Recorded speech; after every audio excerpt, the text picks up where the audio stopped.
बिस्मिल्लाहिर्रहमानिर्रहीम। अस्सलाम वालेकुम दोस्तों, आया उस्ताद अब्दुल गफ़ार तहां ॾिसी रहा मुझो यूट्यूब चैनल। दोस्तों एक नए वीडियो सां गॾु तहां जी ख़िदमत में। दोस्तों अॼु सबक़ 23 पढ़ंदासीं दर्जे 7 मां, जंहिंजो उनवान आहे सेहत जा दुश्मन। तहां दोस्तनि खे गुज़ारिश आहे जेकॾहिं चैनल ते नवां आहियो चैनल खे सब्सक्राइब, वीडियो खे लाइक शेयर ऐं पंहिंजे क़ीमती राय खां ज़रूरु आगाह कंदा। हलूं था सबक़ के पढ़ण जे तरफ़। सबक़ 23 सेहत जा दुश्मन। सेहत या तंदुरुस्ती अल्लाह ताला जी वॾी नेमत आहे। सेहतमंद इंसान दुनिया में वॾा कारनामा करे थो।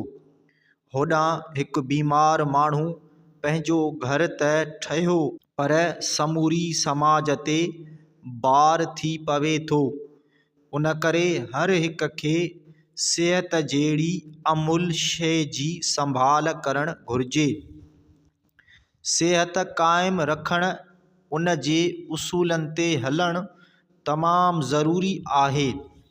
उन सां गॾु सेहत जी दुश्मननि खां बि पाण खे बचाइण में फ़ाइदो ई फ़ाइदो आहे। उन्हनि दुश्मननि मां नशो ऐं नशेदार शयूं सेहत जा वॾा दुश्मन लेखिया वञनि था।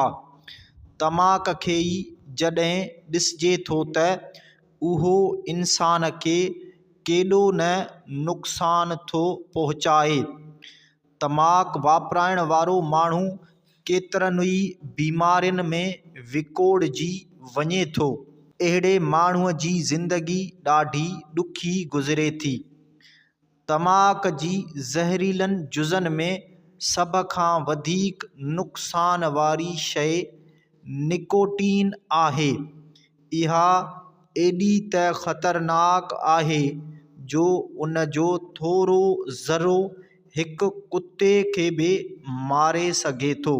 इन हिसाब सां हिकु तमाक छिकण वारे माण्हूअ खे उहा केॾो न नुक़सान पहुचाए सघे थी।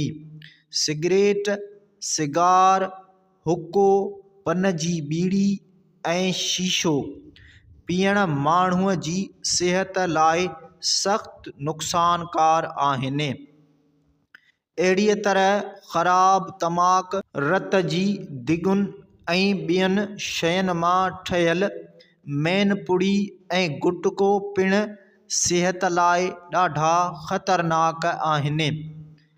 तमाक छिकण वारे माण्हूअ जो रतु ॻाढ़े मां फिरी पीलो थी वेंदो आहे। अहिड़े माण्हूअ जो दिमाग़ कमज़ोर ऐं मोॻो रहंदो आहे। संदसि फिफड़ कमज़ोर थी वेंदा आहिनि। संदसि हाज़मो ख़राबु रहंदो आहे, जंहिं करे खेसि बुख घटि लॻंदी आहे।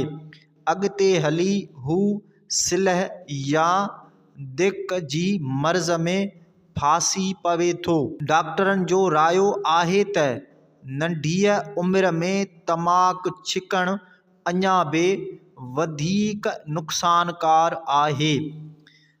तमाक खां सवाइ ॿियूं बि नशेदार शयूं आहिनि, जिन में शराब, अफ़ीम, चरस, भंग, शीशो पीअणु ऐं हीरोइन अची वञनि थियूं। इहे बेहद नशेदार शयूं आहिनि।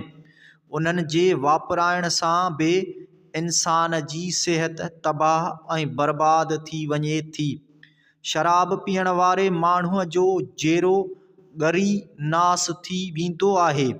उन खां सवाइ माइदे, फिफड़ ऐं आंडनि खे बि वॾो नुक़सान पहुचंदो आहे।